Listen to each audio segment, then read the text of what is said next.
It's no secret that 2024 has been the company's toughest year yet. From backstage drama to countless injuries, AEW's on-screen product has suffered quite a bit. That's not to say there haven't been good to great moments, because there has. AEW is still consistently putting out quality product, but it's hard to deny there is a specific feeling missing from their shows. Let's take a look at some of the things they could do to get this special feeling back. 6. Create a more distinct divide between AEW and ROH.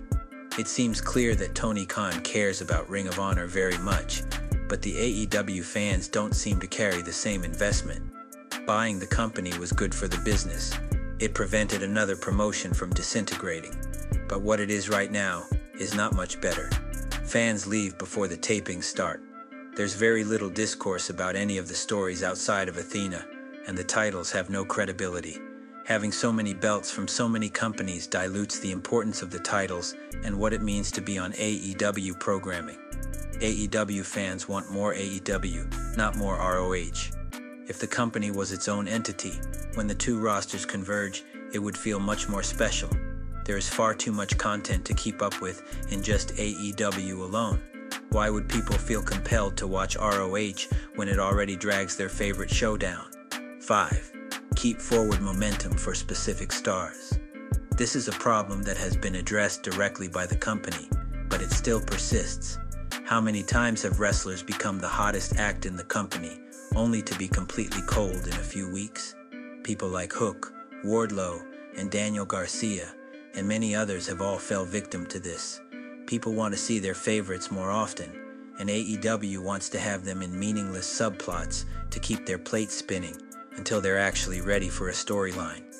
Hopefully, the pushes for people like Swerve can prove to be the rule and not the exception. 4. Less comedy skits in the main event. I'll put it like this. If you are a gourmet chicken restaurant, you wouldn't create a drive-thru to appeal to McDonald's customers. If you were a gourmet chicken restaurant, it'd be even dumber to do this when McDonald's is the most popular it's been in years. What got AEW hot in the first place? It was being a true alternative to WWE. AEW promised to be a buffet of wrestling, but this is not what people wanted.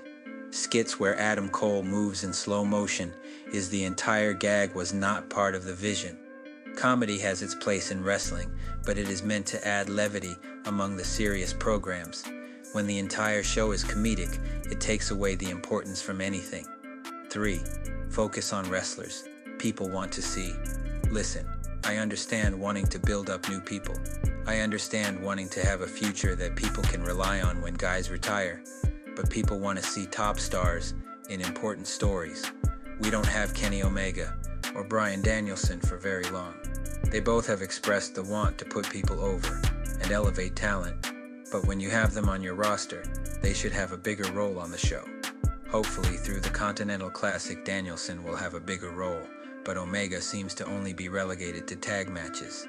These are only two specific examples, but for far too long have guys that are less than elite been given spots above their ability. 2. Whatever is going on with the women's division. This increasingly feels like a problem AEW will never solve, but it should be continually harped on until it gets fixed. Women are put in the same spot on every show. They rarely get time for their matches. There is virtually never any character development. They have talent people like, so their old excuse of lack of stars isn't viable anymore. Look at NXT, which has, despite all odds, become a growth product. They are easily the US promotion with the most focus on their women's division. I'm not saying the booking is great, but there is no coincidence that it continues to grow. Women can and will draw if given the chance. 1. Slow burn, long-term development. Long gone are the days of the Hangman Saga or the MJF Punk feud. Many people often get pelted for wishing for the good old days of AEW. Most of the criticism of this sentiment comes people asking if things like Nightmare Collective or OG Dark Order is what is missing, but that is in bad faith. What people miss is the clear direction of each character. Things like subtle foreshadowing and intricate character development is sorely lacking. Undercard stories like the creation of the Pinnacle, Wardlow's ascension, and the slow burn to Orange Cassidy's first match are never told anymore. Much of the undercard feels aimless and without a long-term direction. Even the MJF/Adam Cole storyline seems to be spinning its wheels until Cole is healed. Granted, we don't know what the plans are behind the scenes, but the confidence to let it play out has slowly been chipped away at over time.